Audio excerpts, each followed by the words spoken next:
Hello from our new headquarters. It's been a crazy week with secret anti-gay activists unmasked and then remasked in Washington state.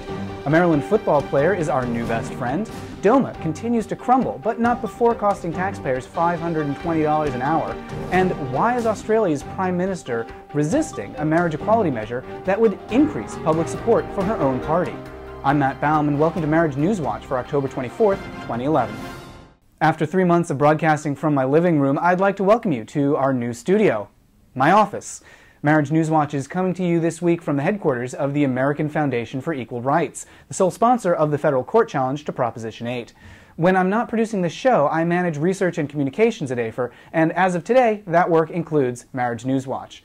So let's start with a quick update on what we're up to here at AFER. The Prop 8 case has taken a lot of twists and turns, and right now the two big questions hanging over the case are about tapes of the trial and about standing. The Prop 8 proponents are still claiming that the court needs to withhold tapes of the trial from the public, even though they're tapes of the public's judicial system at work.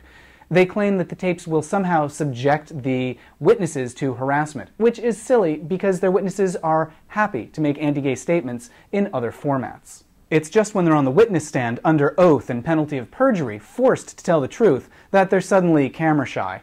The Federal District Court will issue a decision on those tapes sometime in the next few weeks, and if they say that we can release the footage, we are ready to flood the internet with some fascinating clips from the trial. The other issue, standing, is a little more complicated. The California Supreme Court needs to decide generally whether proponents of any ballot measure can defend that measure in court. Then the Ninth Circuit Court of Appeals needs to decide whether these specific proponents can defend Prop 8. The ruling is also due in the next few weeks, so it's shaping up to be a very busy fall. And while all that's going on, we're also preparing for more presentations of 8, the play by Dustin Lance Black that's based on the transcripts of the Prop 8 trial. After an incredible debut on Broadway last month, we're bringing the show to Los Angeles and then to theaters around the country. Visit afer.org for more info on all those projects and more. In other news this week, a judge in Washington state has ordered the state to unmask the people who pushed a ballot measure in 2009. The proponents of that anti-gay measure, which ultimately failed, claimed that they needed to hide their identities due to harassment.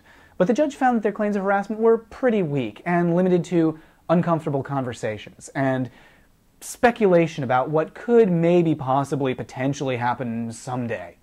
The proponents filed an emergency motion to block that release, but not before the Secretary of State released 30 DVDs full of data.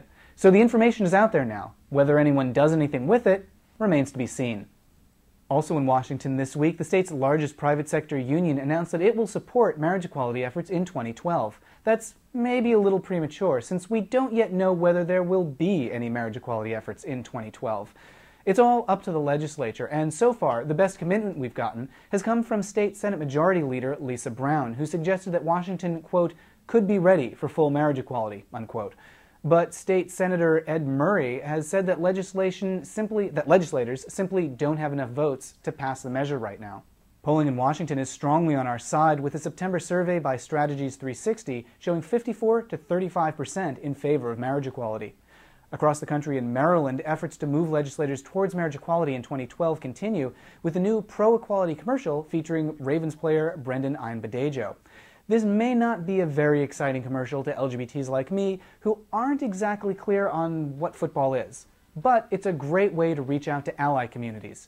This is a very close copy of a tactic that worked in New York, so it's important to pay close attention to this to see if it works in other states. In national news, Senator Carl Levin agreed to co-sponsor a bill to repeal DOMA, bringing the total number of co-sponsors to 31 in advance of next month's vote in the Senate Judiciary Committee. Meanwhile, Representative Mike Honda has called for hearings into DOMA's costs, following a hefty pay raise for the lawyer overseeing the defense of the anti-gay law. Republicans have put taxpayers on the hook for at least $1.5 million, which works out to $520 per hour for their attorney. And the chorus of voices calling for DOMA's repeal grew even stronger this week, with the Service Members Legal Defense Network announcing a lawsuit on behalf of soldiers who are denied protections that are afforded to their heterosexual colleagues. And in international news, a new survey in Australia shows that support for the Labour Party would increase by 5% if they endorsed marriage equality. So why don't they? Standing in the way of progress is Prime Minister Julia Gillard, whose anti-gay remarks could block a conscience vote by her party at the convention in December. In the meantime, Labour Party leaders who need that 5% boost in support may wish to reconsider whether Gillard has a place in the future of the Labour Party.